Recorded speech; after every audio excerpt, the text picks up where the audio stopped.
Palang araw po sa inyong lahat, mga kateknisyan, mga kamanggagawa sa Panginoon. So meron po tayo ditong repair na Sharp LED TV po ito, tapos 24 inch po siya. So kakabukas ko lang po. Ito po ang kanyang model. Ayan. So 24 inch po siya. So sige, testing po natin kung ano ang problema nito. Okay, saksak po natin. Yan, nakasaksak na po yan. Ayun, nag-ilaw naman, nag-green. Antayin natin lumabas ang screen. Ayun, meron namang display. So naka ano po siya, input to.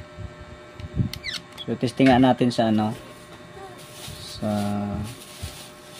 so i-set natin sa TV.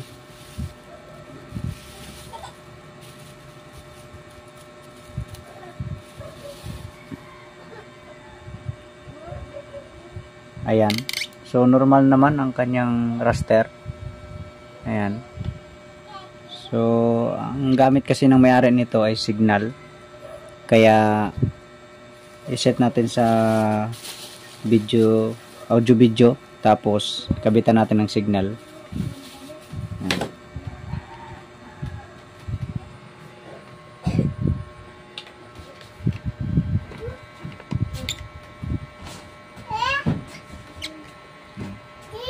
So sige, kabitan natin ng signal.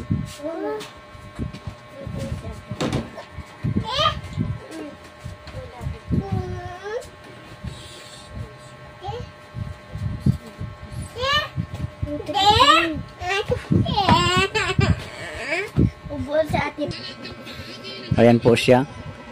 Matagal po siyang magkaroon ng ano, video. Tapos kung nagkaroon naman ng video ay ano siya, black and white. Ayan. So ang kanya kasing ano, pag i-ano mo dito, pindot sa input, tapos pindot mo sa input, tapos i-HDMI muna natin. Ayan. Ayan, naka HDMI. So ilipat natin, balik natin sa ano, balik natin sa input to, sa audio video. Dapat kasi audio video ang lalabas doon. So component ang nakalagay, component. So ayan, kagaya niyan, wala na naman siyang ano, picture. So matagal siyang magkaroon ng picture, mga 2 minutes, mga 2 minutes pa. So sige, unang gagawin natin dito ay subukan nating tingnan kung meron ngang switching dito yung RCA niya sa likod. Tingnan natin mamaya. Sige. Okay, ito na po ang kanyang board. Ayan. So 3-in-1 na po ang board niya. Power supply. Ayan, itong portion na to, yung dito. Tapos ito naman ang main board na. So ang backlight driver dito, tsaka yung sa power indicator niya dito na rin. Tapos ito yung sa sound. Ayan, ito yung sa sound. So mapansin natin itong green na to ang sa video. So kung tingnan natin dito, dalawa lang man ang paa. Dalawa lang ang paa ng ano na to, RCA na female. So sa mga Samsung kasi nito, 3 yung paa dito. Pag salpak mo ng ano, ng RCA, magkaroon ng switch, mag-switch siya sa loob, tapos saka pa lalabas yung available na pwede mo siyang iset sa audio video. Pero pag walang nakasalpak na RCA dito, ay hindi siya mag-set yung mga Samsung. So ito dalawa lang man, so ibig sabihin wala na siyang switching automatic na mag ano na siya. mag audio video. So kanina ang lumalabas kasi ay component. Okay, subukan nga natin reprogram ito. So meron din ako nitong kasi kagaya din nitong board. Kasi ang isa na to ay basag ito ang ang panel. So ito ang isa, okay ang nito main board. So subukan natin na ang kanyang program nito ay lagay natin dito, ay reprogram natin. Subukan natin ito. Sayang pa kasi kung hindi man maayos ito na sayang pa kung papalitan natin ng buo. So baka madala pa natin sa reprogram. Okay, sige. Kunin natin yung mga tools natin sa pag-reprogram. So ito itong kailangan natin sa pag-reprogram. Kailangan natin ng laptop o di kaya computer. So ito ang ating gamiting programmer, yung CH1431. Ayan. CH1431. CH341 pala. CH341. Ayan. Tapos ito mayroon tayong pang dito, pang inject na socket. So inject natin dito sa dito sa sira na mainboard. Subukan nating i-erase dito kung mababasa niya. So ito yung memory. Ayan. Ilagay lang natin dyan yung ayan. Tapos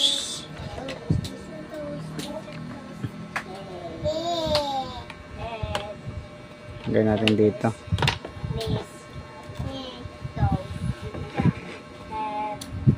Salpak natin ang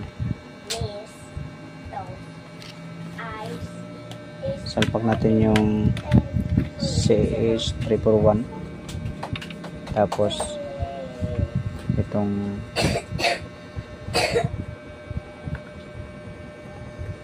socket din. So ito may mga tanda lang din naman to. Ayan, kung mapansin nyo yung wire na to may pula.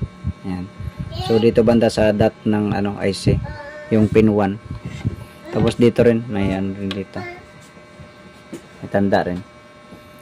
Okay, so punta tayo doon sa ating apps na CH431 431A. Ayan. Click natin. Tapos ayan. Dito tayo punta sa detect. Tapos lalabas dito. Ayan, lumabas na. Ayan, manufacturer with band memory name W25Q64B BB. Memory size. Ayan. Yan yung lumabas sa kanya. Na-detect na natin eh. Ayan. Tapos subukan nating i-read. Ayan. Lapit natin ang camera.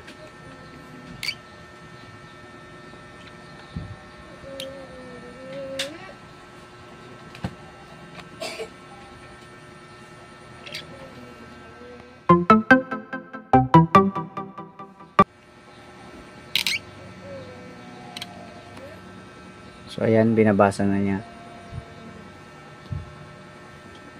Antayin lang natin ito mapuno.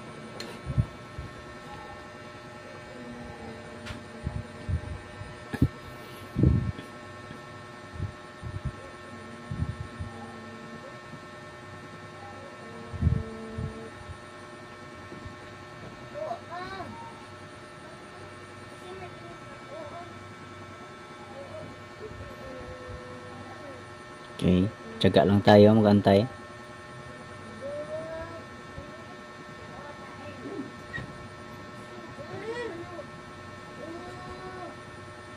Ayan, so yan ang laman. Kanina puro F yan. Ayan, so ano natin, i-save lang natin. Save lang muna natin. Dito tayo, save. Yan. Tapos pangalanan natin. Lagay muna natin sa desktop. Yan. So pangalanan natin ng 24 sharp.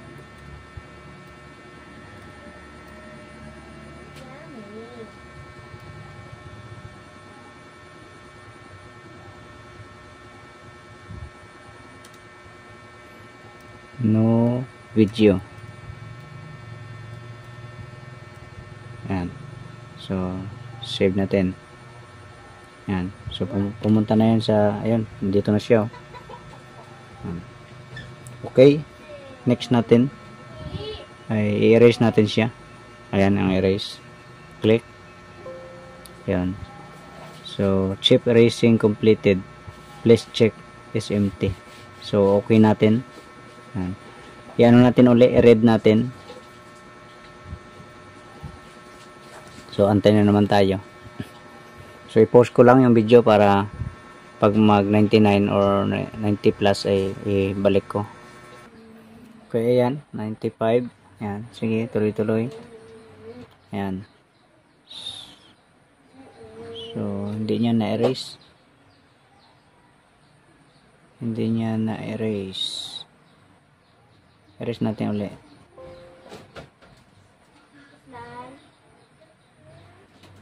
So hindi ma-erase ng ano. Hindi ma-erase ng CH 341. Read natin ulit.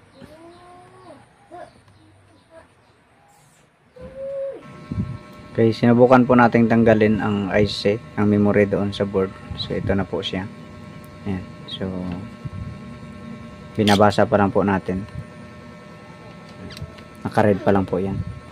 So post ko lang muna ang video. Ayan. So pa-erase na po yan. Ni-read natin uli. Ayun. So hindi niya talaga ma-erase. So ito kasing ano na to, itong programmer na to, CH431, CH341 pala. Yan. Minsan ay limited lang po kasi ito. So minsan pag mataas na yung laman ng ng IC, hindi halos hindi na niya ma-erase. Minsan hindi rin niya mabasa. Kaya kailangan natin ng panibagong programmer. Kaya kunin ko lang. So ito yung pangalawa nating programmer. Ito naman ay RT809F. Ito naman ang model nito. So kabit lang natin dito.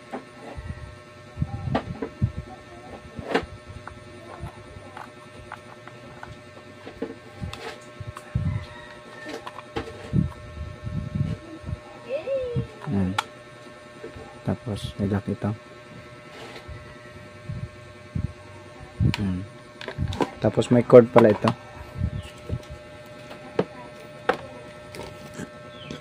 Ito ang cord nya. Ito ay para dito. Yan. Tapos ito naman para sa laptop.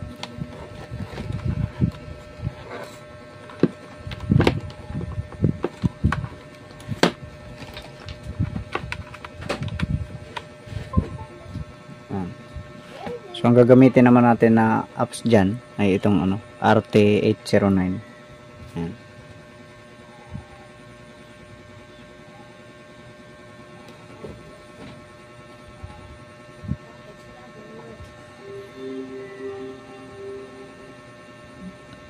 Tapos pindot natin itong Smart Identify, Smart ID.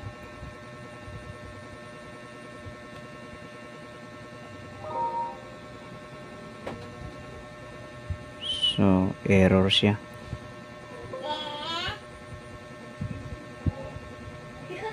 Error. Dito tayo sa auto.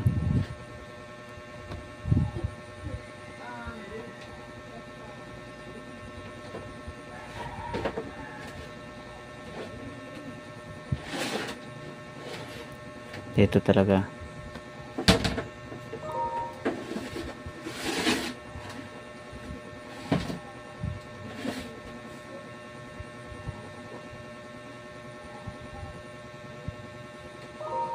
So, hindi siya makita. So, mamili tayo dito. Ano nga ang number nito? Kanina 25Q64.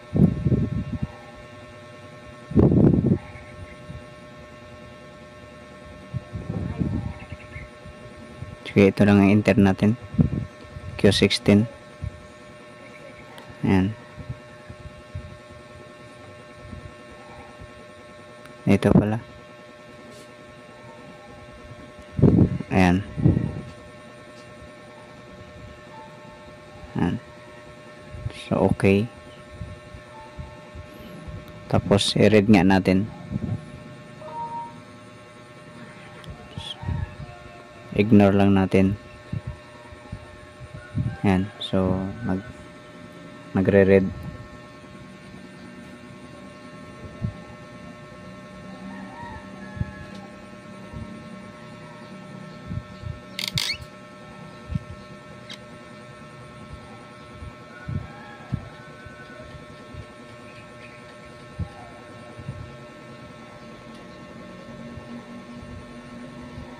Yan. So, okay. Puro okay naman. Cancel lang natin ito. Tapos, i-erase natin. Sandali lang. Ito palang ano nito.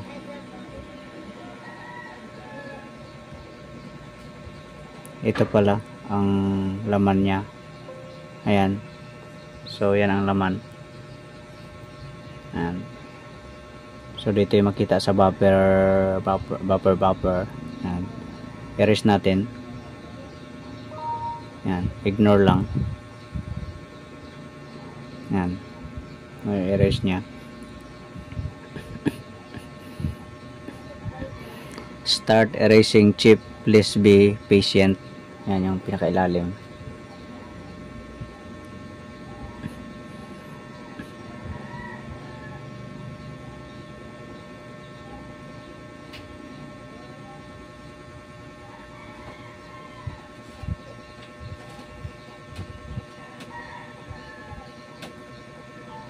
Yan, okay na siya.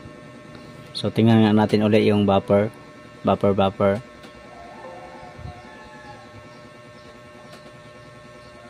Ay, hindi pala. I-read pa pala natin ulit yan. So, na-erase na niya. So, i-read natin ulit. I-read natin. Yan. Ignore ulit. Tapos, tingnan natin dito mamaya sa buffer.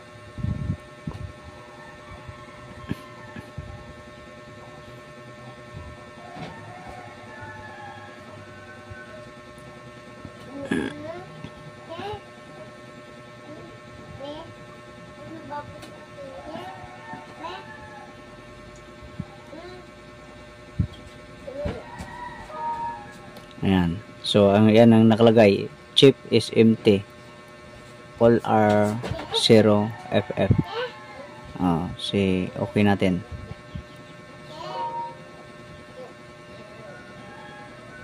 Ayan. Okay lang. Ayan. So, cancel ito. Ayan. Tingnan natin yung buffer. Ayan. Puro na siya F. So, maling sabi, wala na siyang laman. Ayan. So, yung ano natin kanina, dito tayo punta sa open para hanap tayo ng ano, tapos punta tayo sa desktop. Ayun. Ay, sandali lang, hindi pa pala natin nakopya yung ano, so in-erase pa lang pala natin. Okay, cancel muna ito. Dito tayo punta, i-close muna natin to. So, itong IC, na-erase na natin ito. Na-erase na natin yan. So, tanggalin natin yan. Yan. Tapos, itong isang board, tanggalin din natin itong IC. Tapos kopyahin natin ang kanyang laman. Okay, tanggalin ko muna. Okay, ito na yung okay na memory. So ito naman yung luma, yung sira. So ito, basahin natin ito at kopyahin. Yan, dito tayo sa RT809. Yan, ayun na siya. Tapos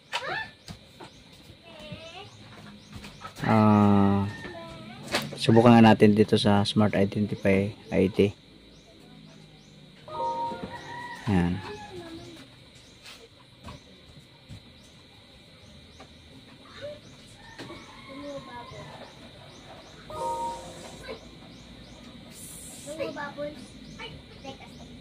Yan ang lumalabas eh.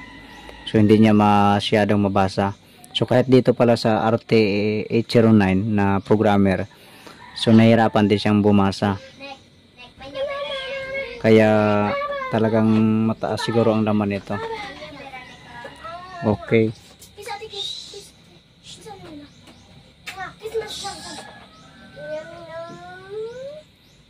Okay, so dito na lang tayo mag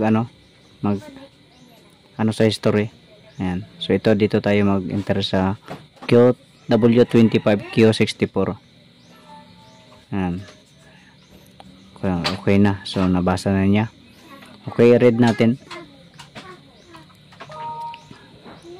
Ignore lang. Ayan.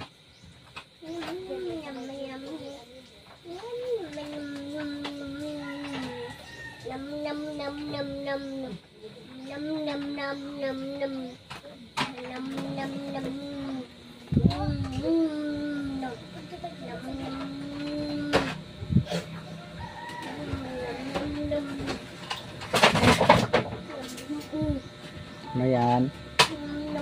Ayan. So ito na siya. Okay. Lagyan natin ng pangalan. Ayan. Okay. Program ang pangalan natin. Program. Pwede naman kasi mamaya yan na rename. Save. Ay, nako. Saan natin nalagay yun? Save.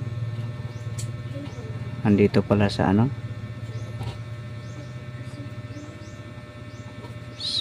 hindi sa desktop.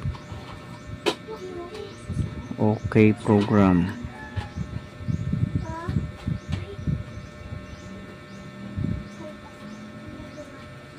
Dito ba yan? Sharp.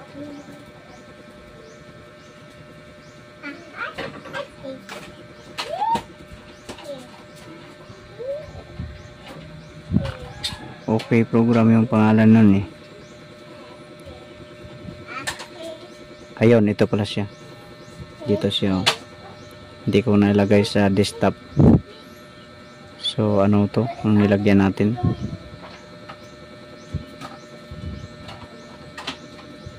Yun ang mahirap. Hindi na natin makita. Okay, ano natin?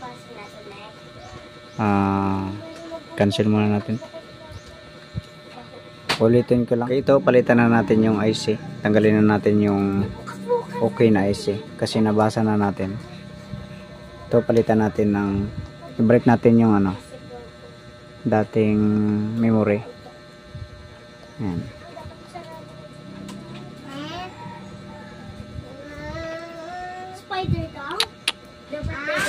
Ay, sobrahan pa.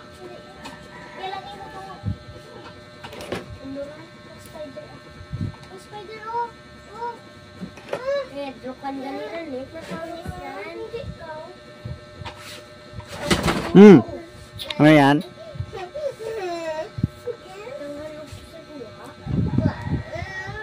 Sensya na kayo, likot ng mga bata dito. So ito, nakabit na. Tahimik lang. Okay, okay nga natin to. Yan. So okay naman siya. Tapos i-ano na natin, i-write na natin. So ang ginawa ko kanina, nag read ako ulit, tapos sinave ko siya sa desktop. Ayan. Ay, open pala ang ano, open pala muna, open. Ayan.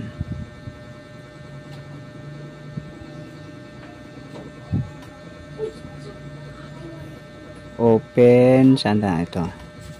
Open, tapos punta tayo sa desktop. Saan na yung desktop?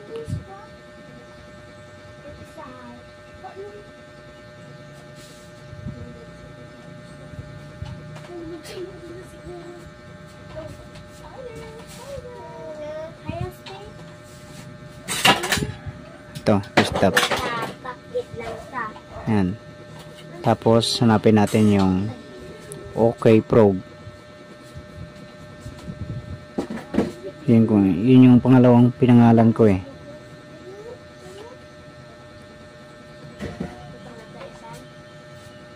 Ayan, ito siya. OK Probe. Okay, click natin. Double click. Ayan. So, andito na siya. Ayan. Tapos, i-write natin. Ayan. Tapos, ignore lang. Ayan. So, nagra-write na siya. Magpo-program na po yan.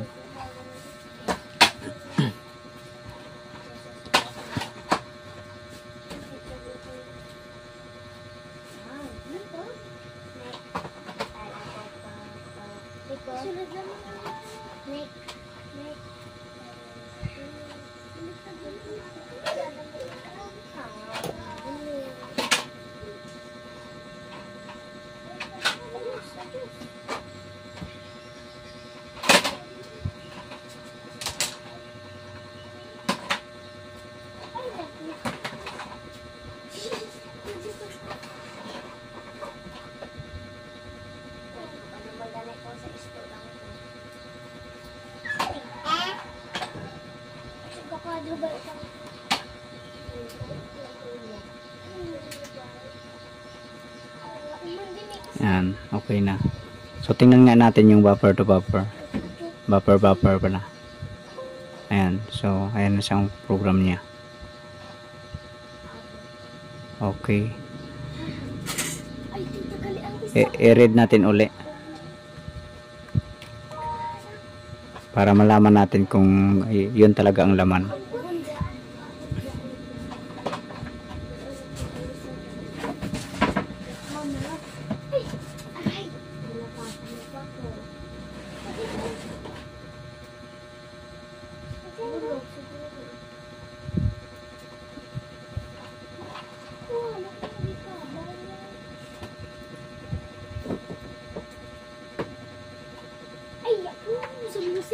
Ayan. So, cancel lang natin yan. Tingnan natin yung buffer. Ayun. So, the same pa rin. Ibig sabihin, parehas. Yun, napasok na natin doon sa IC. Okay, sige. Tanggalin na natin to. Tapos, ibalik natin sa board ang memory. Okay, ito. Nakabit na natin yung board. Tsaka yung IC. So, nasa likod kasi yung IC niyan. Dito kasi banda. Sana yun.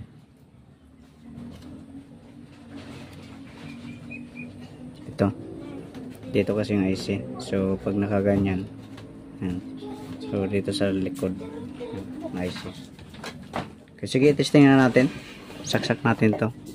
Kaya abangan nyo lang dito yung kung anong lalabas. Kasi ang setup nito kanina, yung tinanggalan natin, tinanggalan yung kinuna natin ng program. Ang setup nito ay naka audio video. Tapos ito rin naka audio video din ito kanina. Ito. Pero component ang lumalabas doon. Hindi video. Okay, sige, testing natin.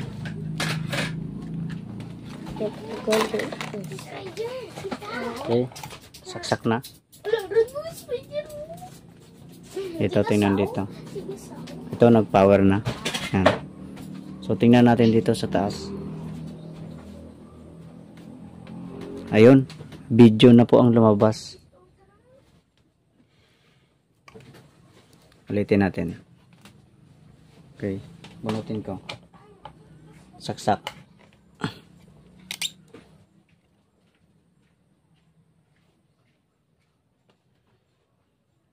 Abangan nyo lang po. Ayun, video na po ang nakalagay. So guys, subukan nating subukan nating kabitan ng signal.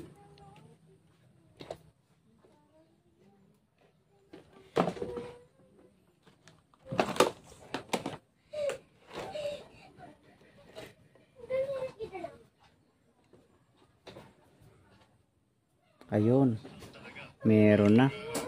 So hindi na siya black and white. Yan, praise God. Salamat sa Diyos na naayos natin. So pag ganun po kasi na mga case, pag ganun pong problema, nag-open naman tapos abnormal. So kung dito natin i-force reset lang natin, hindi natin madala yon kasi siya, yung force reset kasi parang pinwersa mo lang siya na may open. So parang hard reset. Yan. So pinalitan talaga natin ng program. Yan. So ayun na siya. Yan. Okay na. Okay, God bless po sa inyong lahat. Sana po ay may natutunan po kayo.